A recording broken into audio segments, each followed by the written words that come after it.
ভাবছেন আল্লাহ আমাকে বড় লোক করে দাও। দেখেন বাংলাদেশের এক চাচা নামাজ পড়তে গেছে মসজিদে, মুখে দাঁড়িয়ে আছে, আল্লাহ গো এক ঘর লটারি কেটেছি, আল্লাহ 1 কোটি ফেলি দিও, যদি পড়ে যায় আল্লাহ তোমার ঘর থেকে জীবনে বেরোবে। এই দোয়া কখনো মসজিদে করা যায়? লটারি হারাম না হালাল? হারাম। ওই নির্বোধকে কে বুঝাবে যে হারাম দোয়া আল্লাহর কাছে কি করে কবুল হবে? আপনাকে আমি দেখিয়ে দেবো, বেথুয়া ডহরিতে দেখাবো, আপনাকে ধুবুলিয়ায় দেখাবো, চাপড়ায় দেখাবো, মুসলমান লটারি কাটছে, লটারি কিনছে, লটারি বিক্রিও করছে। ঠিক বললাম না ভুল বললাম? আপনার মহেশনগরে দেখিয়ে দেবো, লটারির টিকিট কাটছে, লটারির টিকিট বিক্রিও করছে মুসলিম, আর সে ভাবছে আমার এই খাবারটা হালাল খাবার, এই টাকা ইনকাম করে আমার পরিবারের মুখে তুলে দিচ্ছি। তুমি হারাম খাবার তুলে দিচ্ছ।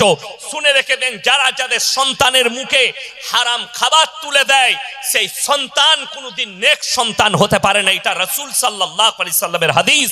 হে আমার সাহাবীরা, তোমরা নিজেরা হালাল খাও, সন্তান বিবির মুখে হালাল তুলে দাও, তারা নেক হবে, সালেহ হবে।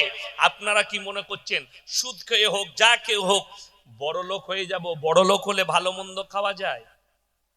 কোটি টাকা থাকলে ভালো মন্দ খেতে পাওয়া যায়? কে বললো আপনাকে? যদি এটা বিশ্বাস না হয়, সকালবেলায় উঠে ধুবুলিয়ায় গিয়ে ট্রেন চাপেন, বেথুয়ায় চলে যান কলকাতা শিয়ালদা, নেমে কলকাতায় প্রেসিডেন্টি জেলে গিয়ে পার্থবাবুকে জিজ্ঞেস করে আসুন, স্যার টাকায় কত সুদ?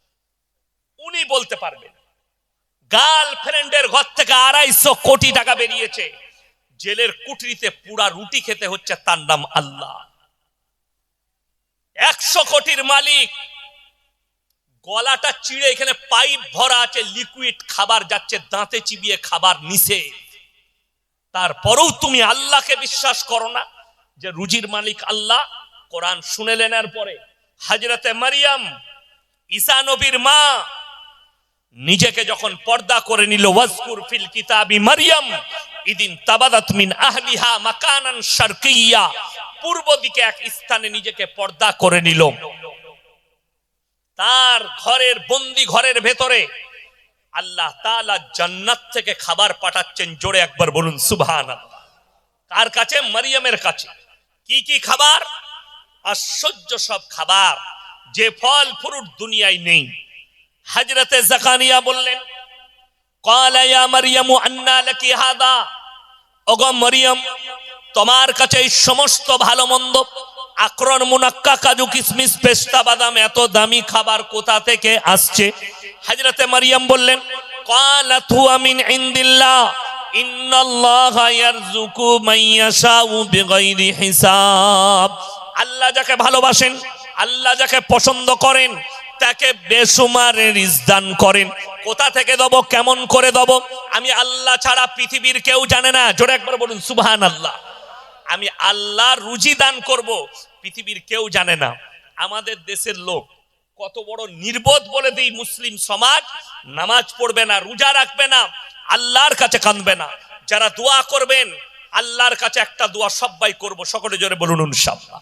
নামাজের পরে বাড়িতে যখনই আল্লাহর কাছে কাঁদবেন, এই দোয়াটা চাইবেন, আল্লাহ তুমি আমাকে মৃত্যুকাল পর্যন্ত হালাল রুজি দাও, ইজ্জতের রুজি দান করো, সম্পদ লয়।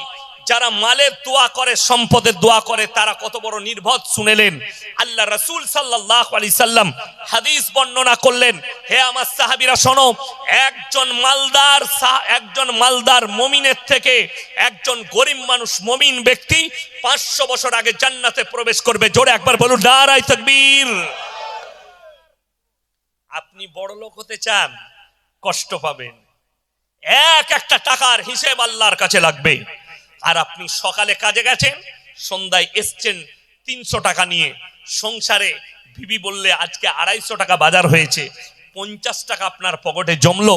সকালে 10 টাকা চা খেলেন, 10 টাকা ভাড়া দিলেন, রইল 30 টাকা। রোজ আনেন, রোজ শেষ হয়ে যায়। আপনি যদি মনে করেন আমার ছেলের লেগে আমি কি রেখে গেলাম, আল্লাহর কসম রুজির মালিক আল্লাহ, কেউ যদি নিজের সন্তানকে 100 কোটি টাকা দিয়ে যায়, তার তকদিরে যদি ভিক্ষা করা লেখা থাকে, তাকে ভিক্ষা করে খেতে হবে। একজনের নাম